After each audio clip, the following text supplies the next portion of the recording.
Hey, it's John Mark from Booth Customs. Welcome to the first edition of a new short video series we're going to be calling Maker's Monday, where we're going to be talking about planning your build, executing your build, and the different elements that go into it, whether or not you want to build your AR yourself or have somebody like me build it for you. It's Valentine's Day, so we're going to be talking about finding the one.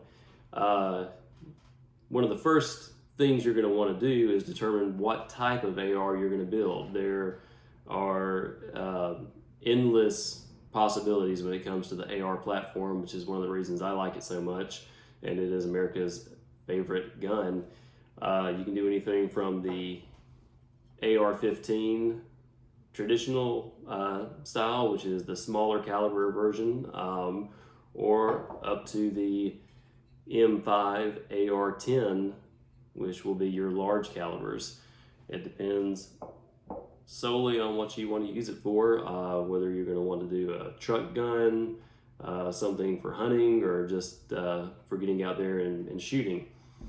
I have a couple different examples of AR15 lowers. This is one that I'm pretty excited to use. It's the Aero Precision M4E1. It has a few little design aspects that I think make it pretty cool. One of which is it's got a wider, more flared magazine well, which will make those magazine changes quicker and more efficient as opposed to the traditional type. And I'm not sure if you can see it, but the flare is significantly more on the Aero lower receiver to guide the magazine into position. This is a Spikes tactical lower, which is the more traditional type of AR-15 lower receiver, and there's definitely nothing wrong with this. I've had this one for a while. It was one of my first builds, and I've enjoyed it thoroughly. I've not had any issues whatsoever.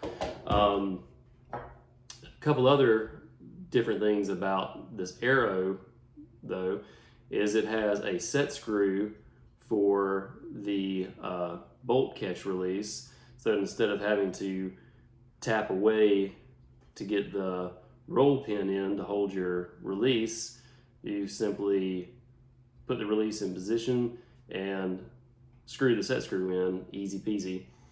Also, it has this tension screw, which they put in there to take some of the slop out of when you put your upper receiver and your lower receiver together. Sometimes whenever you, especially if you use a lower receiver from, say, Aero Precision and then a Spikes upper receiver or something of that nature, sometimes the tolerances aren't going to be the same. You're going to get a little bit of slop in between. Sometimes the tolerances are going to be way off. So right here, just for example, I have a Davidson Defense, not to be confused with Daniel Defense, Davidson Defense upper receiver.